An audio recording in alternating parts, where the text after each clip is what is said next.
在培训尼西米小组的时候，大概每一个小组开始的第1年或第2年，我就会出一个题目给参与的同工们反思。那个题目就是：你怕什么？你怕什么？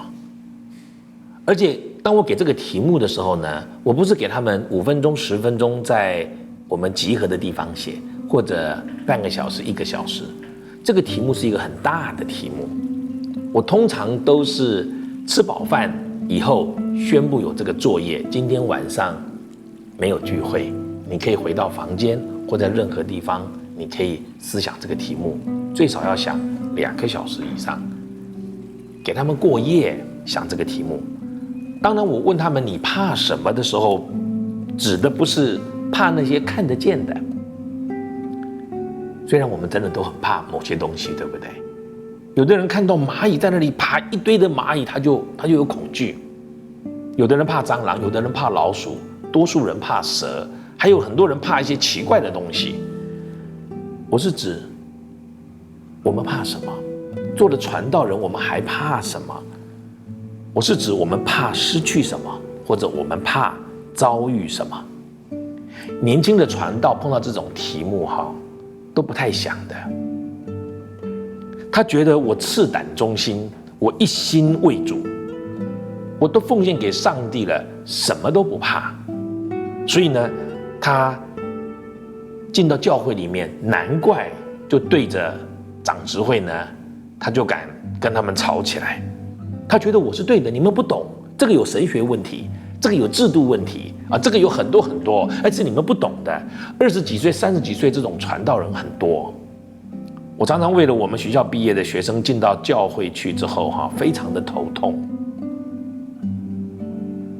你们都不知道，我们这些做神学院的老师有多可怜，把学生弄毕业了，我们已经觉得有一点样子，一进教会原形毕露，就把那些牧者、把那些长职弄得鸡飞狗跳。到底我们怕什么？如果你真的没有怕的，我怕了你了，我相信连神都怕你。但如果我们花一点点时间去想我们怕什么，你就会发现，难怪我们没有什么可以依靠的，因为起初怕一点，后来什么都怕。我讲讲我自己怕什么吧。我早期怕死。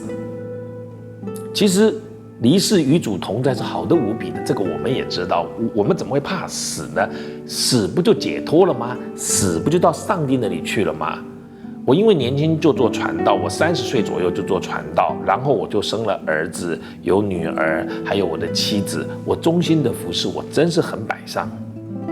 可是后来我就飞来飞去，在各地服侍，起先到美国，后来到澳洲、纽西兰、欧洲，然后亚洲各地，我就常常坐飞机。我很怕我死，我不是怕我死了有什么去什么地方，不是，我怕我死了以后，我太太变成寡妇，我2个儿女变成孤儿，所以我就很担心这个事情。虽然没有整天惶恐，但是我总觉得，如果我死了，他们怎么办？我还怕死不掉。我怕病来磨，因为我做传道人的缘故，我常常需要探访，因此我碰到很多很多的病。我现在不敢说知道有多少，但大部分人的病，一般状况我问一问，了解了解，我也大概知道状况。那个时候探病探到一个地步，大部分的病都知道，什么罕见疾病也听了很多。胰脏癌患者，我立刻就去看。而且我知道他活不久，现在大家都知道了。我知道这件事的时候，已经是10几年前的事了。你听过帕金森吗？我认识一个人，他得了帕金森，他的妻子在他失去了那个对外沟通的能力之后，还陪他将近20年，他一直住在医院里面。我怕我所付出的，在我们教会所摆上的没有果效，教会没有办法成长，我有亏神的托付。你怕什么？你你怕吗？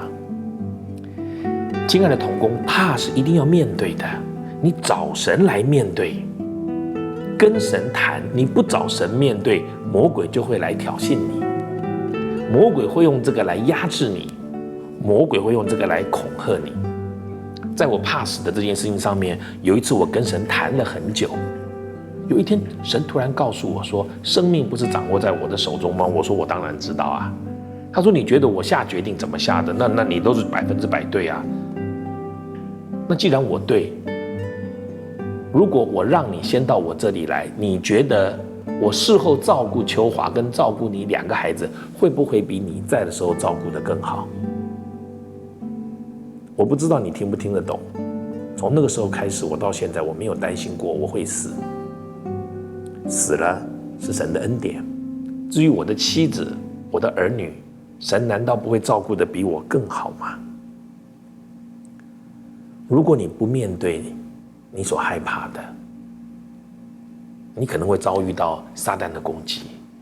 其实我们会害怕，无论从神的角度来看，或撒旦的角度来看，我们都必须面对。但如果是神，我们去面对了，我们就会被建造；如果我们不去面对，撒旦来找我们，我们就会受到很大的伤害，我们会渐渐变老。我要问你的事情是，你怕什么？我告诉各位，我们需要怕什么？我们怕我们走不到底，我们要怕我们晚节不保。